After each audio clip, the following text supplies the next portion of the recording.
Thanks for joining us on Chicago Tonight. I'm Brandis Friedman. And I'm Perez Schutz. Here's what we're looking at. We want to make sure that we can keep shuffling here in the city of Chicago with the Bears. Can Mayor Johnson broker a deal to keep the Bears in Chicago? That and more on Spotlight Politics. Not good.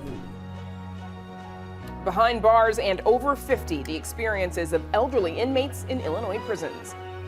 I got the juice, I got Yep. And 10 years after the release of his hit album Acid Rap, we sit down with Chance the Rapper to talk music and his commitment to community. School is finally out for Chicago public school students. The school district says this year's 20,000 plus graduating seniors raked in more than $2 billion in scholarships. CPS shared the news today as school CEO Pedro Martinez and Mayor Brandon Johnson visited Orr Academy High School. Martinez points out that this year's graduating class was in their freshman year, that first year of the pandemic. They closed out their freshman year when this whole country was shut down. So think about those challenges. And then coming back their second year, remote, and all the challenges that came with that. And then last year, and then this is their senior year. So I think we really want to reflect on that. The recently passed $50 billion state budget is now law. Governor J.B. Pritzker signed the massive document today at an event in Chicago. The spending plan increases dollars for early childhood education, K-12, and higher education as well, and provides $550 million to go toward health care costs for undocumented immigrants. That program was speculated to cost as much as $1 billion, but the cost was negotiated down. Pritzker defended that line item, saying that it's not only the right thing to do, but it's cost effective. We save money when we invest in health care for undocumented immigrants, because you know what happens if they don't get health care, basic health care? They end up in an emergency room, and we all end up paying for that. It only takes a medical conference, the James Beard Awards, and 3 nights of Taylor Swift concerts to set a hotel record for Chicago. The city's tourism agency, Choose Chicago, says Friday and Saturday nights hotel occupancy set an all-time record for the city, with an average of 44,000 rooms occupied each night. Revenue from those 2 nights totaled $39 million, also a record and nearly 21% higher than the same time last year. An average of almost 97% of Chicago hotels' inventory was taken each night. Good news for Chicago's tourism economy. No White Sox game tonight. They're playing the Yankees in New York, and you can take a guess why it got canceled. That's because of the thick orange layer of smog enveloping the city all day. The result, wow, look at that. And it just gets darker from there. It's the result of wildfires in Canada. In fact, New York City's air quality is among the worst of any place on the planet right now. Residents have been advised not to perform strenuous outdoor activities and even wear masks if they're going to be outside. New York's governor has declared the smog an emergency crisis and says that it might stick around for a while. No word on whether tomorrow's game is going to get played. Oof, yeah, it also looks like a tough time to breathe for New Yorkers there. Coming up in the program, though, can Mayor Johnson keep the Chicago Bears in Soldier Field? But first, healthcare behind bars in part 2 of our Elder Parole series right after this. Chicago Tonight is made possible in part by Alexandra and John Nichols, the Jim and Kay Mabee family, the Polk Brothers Foundation, and the support of these donors.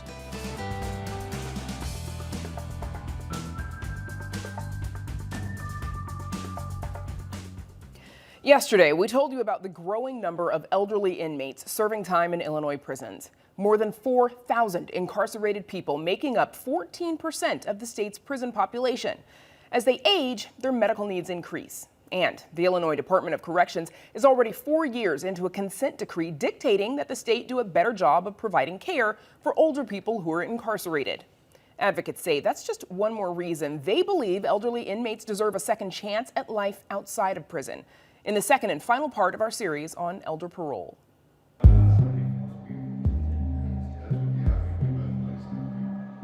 After decades in prison, Yusuf Madyoun has been home for the last 2 years.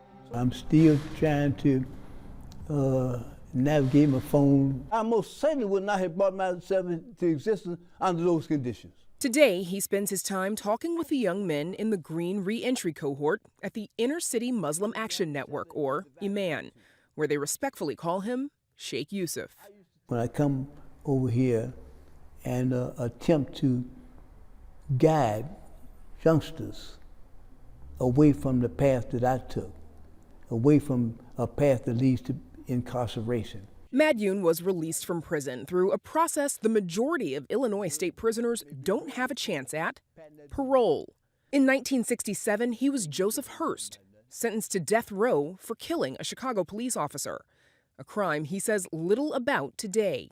What I don't go into is to try to describe what happened and to justify my end of things, because the person that was killed is not here to defend himself. That I'm trying to contribute as much as I can to the good of society, and hopefully society will allow me an opportunity to do that. In 1972, he was resentenced to 100 to 300 years in prison. That was before the state eliminated parole in 1978, meaning, in time, he could be eligible for it. He wasn't released on parole until 2021. It's a move the Chicago Police Memorial Foundation opposed. Since its inception, we object to any parole for a convicted person who killed a Chicago police officer in the line of duty. Madyoun did spend nearly 54 years in prison, and he says they took their toll. So when you see this hand is the consequence of not having been given immediate care when the stroke had hit me.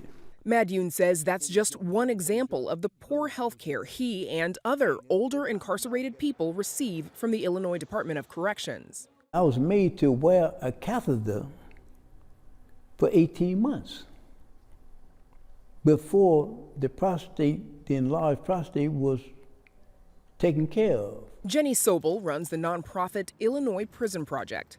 She argues caring for the elderly in prison is a heavy burden. Cholesterol, diabetes, hypertension. They're also taking care of people with cancer, with cardiac disease, with dementia and Alzheimer's. Prison officials need to be thinking about ramps. They need to be thinking about grab bars on toilets. They need to be thinking about wheelchair-accessible doorways and cells. A burden that a recent court-appointed monitor's report says the state isn't shouldering. In short, the nearly 400-page report says, quote, at the end of year 4, the lack of progress towards compliance with the consent decree can be summarized as a failure by the state to establish the foundations of an adequate medical program in the IDOC. Even in a public records request, IDOC told WTTW News that it, quote, does not maintain or possess records responsive to your requests about policies specific to older prisoners. I right now represent people who spend their entire days sitting in wheelchairs in the same space, in the same spot, in the infirmary unit where they live, because there's not sufficient care to make sure that their bodies are moved with any regularity. What's more, Sobel argues that caring for the elderly in prison is extraordinarily expensive, a cost that falls to taxpayers. Elderly people as individuals cost 2 to 5 times as much to care for as non-elderly incarcerated people. It's one of several reasons advocates like Bill Ryan are calling for a parole system for elderly people in prison. It's not a free get out of jail free card by any stretch of the imagination. You have to demonstrate that your behavior has changed. You have to demonstrate that you're no longer a threat to anybody. And most importantly, the victims' families have a very important role to this, and their voice will be heard. But some victims' advocates argue that people who've committed crimes as serious as murder should never have a life outside prison, especially those who've killed law enforcement officers. In our mind, someone who kills a Chicago police officer in the line of duty does not warrant a second chance.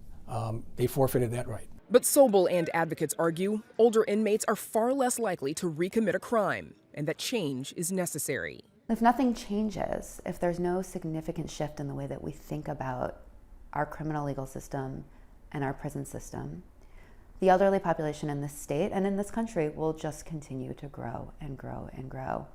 And with that, the cost of our prison system will continue to grow. They say many incarcerated people, including Yusuf Madyoun, can and have changed, whether or not the Department of Corrections has changed as well. So the specifics that are necessary to restore individuals to youthful citizenship, they're not there. And the Department of Corrections is guilty of not providing those things that will truly restore the offenders to youthful citizenship.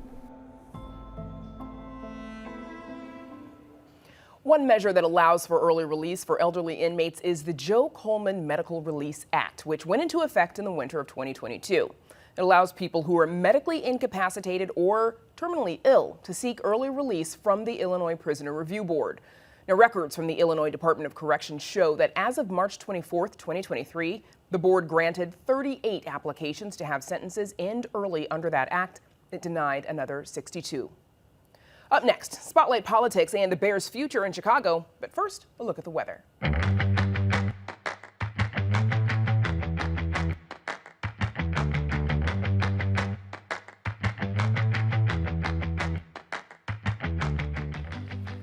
Governor J.B. Pritzker signs off on the new state budget, but not all of it. Meanwhile, Mayor Brandon Johnson talks up the possibility of keeping the Chicago Bears within the city limits and rising expectations that the new mayor will do more to address issues of environmental inequity.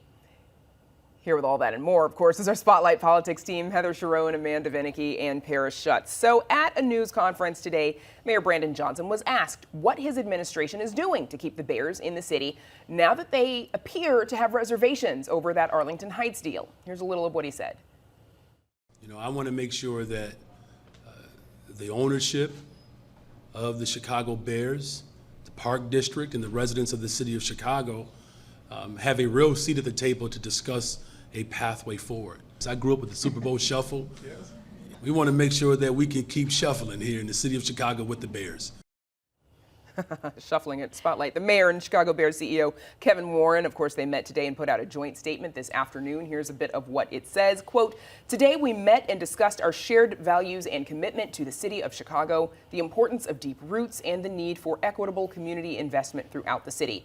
We're both committed to the idea that the city and its major civic institutions must grow and evolve together to meet the needs of the future. We look forward to continuing the dialogue around these shared values." We're going to talk about that statement in a minute. But first, Amanda, you were reporting on this earlier this week. Is there any real belief that there's a deal that the city could put together that would sway the Bears to stay? I think a lot of people really believe that instead of shuffling in Chicago, they will be shuffling through. No, I mean, they're really pretty deep into Arlington Heights, and the notion that it will go to any other community, be it Chicago, Naperville, wherever else, is pretty tough to swallow given just how much they've already invested in this Arlington Heights property. And as was noted earlier by the mayor of Arlington Heights, they've been looking at it, kind of salivating over this area for literally decades. So it is difficult to imagine that this is anything but bluster and really trying to get maybe the school districts and such on their side. It does, however, certainly present an opportunity, I think, for Mayor Brandon Johnson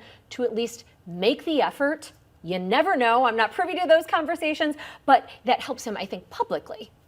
Heather, this isn't the first time that reporters have gotten a statement that hasn't said much at all. Do you think we can read anything? Yeah, we're all familiar with them. Do you think we can read anything into that statement? Well, so I think, it doesn't tell us really anything. You're right. But it does signal that at least the lines of communication are open between the Bears and Mayor Johnson in a way that they were not open between former Mayor Lori Lightfoot and the Bears. She really lost a lot of goodwill with the teams when they first sort of floated this idea of going to Arlington Heights, and she said, "That's nice, why don't you focus on beating the Packers and winning some games," which was not truly appreciated. But I think you can see that Brandon Johnson's going to take a more conciliatory approach. I think that if the Bears were to stay in Chicago, it's more likely that they would go somewhere other than Soldier Field because they will never be able to own Soldier Field. They will never be able to put a dome over Soldier Field, despite plans released by Mayor Lightfoot would do that. But the issue is here, really, that the state owes hundreds of millions of dollars on the renovation of Soldier Field. That makes it politically very difficult for the state to give the Bears more money, whether they go to Naperville or Rockford or my backyard. Ooh, your backyard. Is that a possibility? Paris, obviously, we know you're a fan. Do you think the Bears can be persuaded to stay? And, would a new stadium have to be part of the deal in order to get them to do that? Yes, a new stadium would definitely have to be part of the deal. They're done with Soldier Field, as Heather mentioned. They want to own their own stadium, but they want a big piece of land where they can build their fun park and the Six Flags Over Bears Dome. And there are parcels in Chicago that provide that amount of space. But yeah, as Amanda mentioned, they've already invested that money in Arlington Park. All they'd have to do really there is turn around and sell it. I mean, they'd have to find a buyer for that land, turn around and sell. If they can do that, yes, the city of Chicago definitely has a shot. And then this will be politically difficult for Brandon Johnson. It would be a major notch in his belt if he was the mayor that saved the Bears in Chicago. But he was elected on the promise to invest in communities that have been disinvested, and it's not going to look good if he is giving tax breaks or something to a big, giant, wealthy corporation instead of money going to communities. But there's still a way. Where there's a will, there's a way. There can be a win-win. You can come up with a package where you up the minority contractors on the construction jobs, or you hire Chicagoans from the South and West Side, or something like that. There's a deal to They be got to be made. creative, and there is a win-win out there. It's very unlikely, but it's not impossible. Let's hope it includes the Bears winning some games. Spoken like a true Chicagoan, Mayor Lightfoot. Heather, you were at the news conference today, though, with the mayor, and asked him whether he would back an ordinance allowing the city council to take into account the cumulative impact of polluting industries on particular Chicago communities. Here's what he had to say. So we will be exploring all of the options that are available to us in order to make sure that we are meeting the expectations and the demands that the city of Chicago and the residents have put forth. As many of you all know, I'm raising my family in Austin. We're one of the hot spots when it comes to environmental injustice. So we're going to explore all of our options. We're going to make sure that we do what is right by the people of Chicago. Heather, can the mayor live up to the expectations of folks who expect him to do more to protect those communities experiencing environmental inequities? It will be no small task. That got a little bit harder this week with the news that an administrative law judge had said that basically the city should have issued a permit for the former owners of General Iron to open up a new metal scrapper on the southeast side. That means that Brandon Johnson is going to be expected by his progressive base to deliver on his promises of environmental justice. And one way he can do this, by pushing through that ordinance through the city council. He declined to fully commit to doing that, as you just heard. Okay, Amanda, let's get to state politics before we have to go. Governor signed most of the new state budget, but he used that veto pen to make some cuts. What did he do? Yeah, so he is able to reduce certain line items, and what he did was he erased really about $200,000. So tiny, little bit when you're talking about 50. But what it does is it reduces the raise that legislators and constitutional officers are going to get. They're still going to get more money. It's just 5% more instead of 5.5% more because there were questions. They said, the First Administration described it as an error, basically a snafu that somebody should have caught along the road. However, critics, particularly Republicans, are saying that is paltry, that is chump change. And by the way, this is the second raise that legislators have really gotten in a span of 6 months. So now they're looking at salaries instead of $90,000, $89K. Okay, so they're only losing about $1,000 then a year. Yes. Okay, that's Spotlight. Thank you, gang. Heather Sharon, Amanda Vinicky, Paris Schutz, of course. Thanks, everybody. Up next, local music icon Chance the Rapper talks mental health. Stay with us.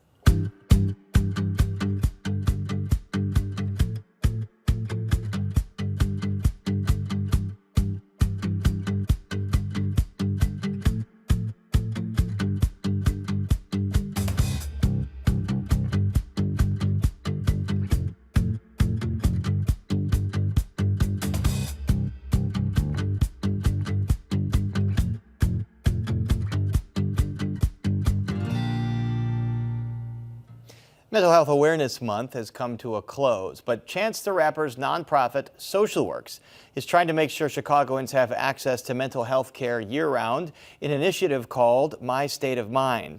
The program has offered nearly 3,000 different wellness programs since its 2019 inception to ensure residents get the tailored help the community says it needs. It's just one example of how Chance the Rapper has made a commitment to community since becoming a household name. Arts correspondent Angel Ito recently sat down with him for a wide-ranging conversation. So how are you feeling about Social Works connecting with the youth this year to really talk about mental health and mental health awareness? Man, I'm really excited. I feel like Chicago It's a big city with a lot of different challenges. What we did at Social Works was we created this My State of Mind project to connect people and to make a platform for all those spaces to exist and just to make that accessible because we need it. What would you say in thinking about resources that Social Works is providing for the community, specifically for the Black community, that you think is worth pinpointing or bringing attention to? We, as a community, overwhelmingly suffer from post-traumatic stress from a vast variety of different circumstances, and the access to care is the most important thing. And so My State of Mind lets you filter and find certain practices or practitioners that specialize in what you might need through a series of quizzes and tests, and an easy way to guide through finding help. What would you say personally works for you when you feel like you're in a state of maybe not feeling creative, feeling down, feeling sad, you're not able to just get yourself up and ready, albeit, at home chilling, or you're on the road and you have to be on, you have to be present. What are things that work for you?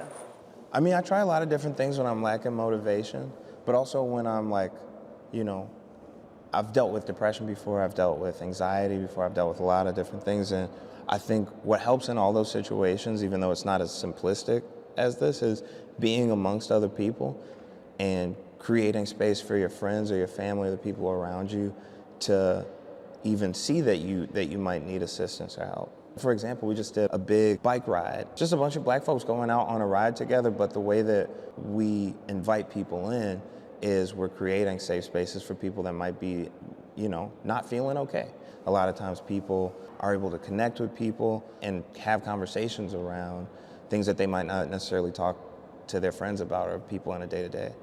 How would you say that your expanding community or your commitment to community goes beyond Social Works and thinking about the work that you've been doing with the Black Star Line Gallery of incorporating artists in a creative way to showcase their art alongside your record, the visuals? It's just a very different and creative approach to storytelling that really outwardly focuses on community. Yeah, no, thank you. Yeah, I feel like that's been like my big thing that I've been working on in the past few years, is building my community and building collectives. A lot of my goals do deal with equity or housing, education, civics, a lot of different things that you need a group. There's just strength in numbers. And through the music creation, through everything we've been doing at Social Works recently, even through the festival in Ghana, all of these have been opportunities to get on the same page, to have discussions about things that need to be worked out, and just to strengthen overall our community. Okay, so looking forward to the future of Social Works, but for you as well, you have your shows coming up, the 10-year anniversary. Yeah. That's really what put you on the map and kind of started this. How does that feel for you, just like a moment of reflection and also gratitude? It's a really cool thing. I remember making acid rap and I was visiting a lot of the same places that I go to now. I feel like it wasn't that long ago, but it was 10 years ago. It was some time, you know what I mean? And I think to be able to have people still love it and hold it, near and dear to their hearts or send me messages about what it meant to them. And for them to come out to the show, they sold out the Chicago show so fast.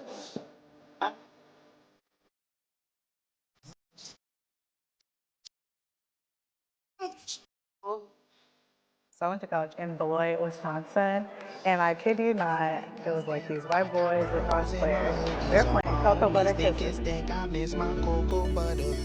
But they're like, Angel, have you heard this song? And I was like, wait, what?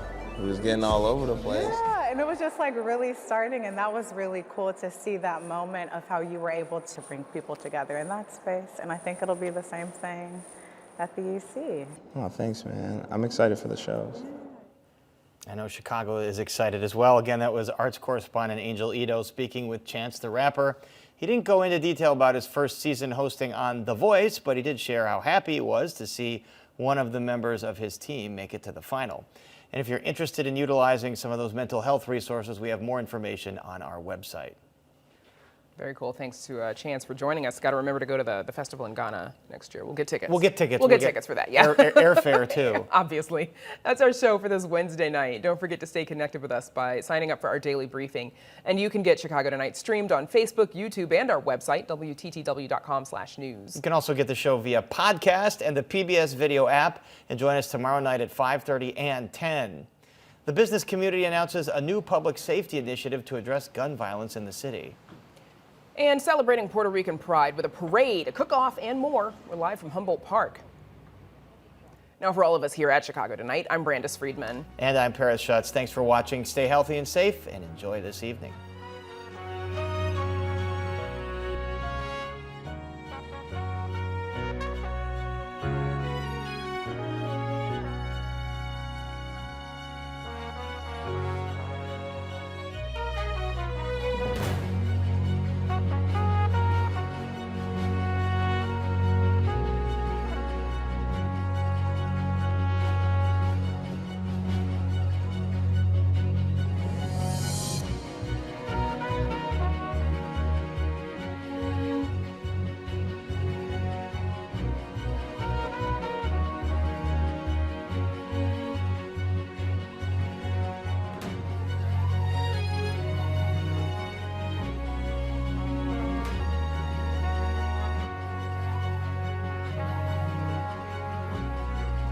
Closed captioning is made possible by Robert A. Clifford and Clifford Law Offices, a proud sponsor of diversity, equity, and inclusion-focused free continuing legal education for lawyers throughout the region.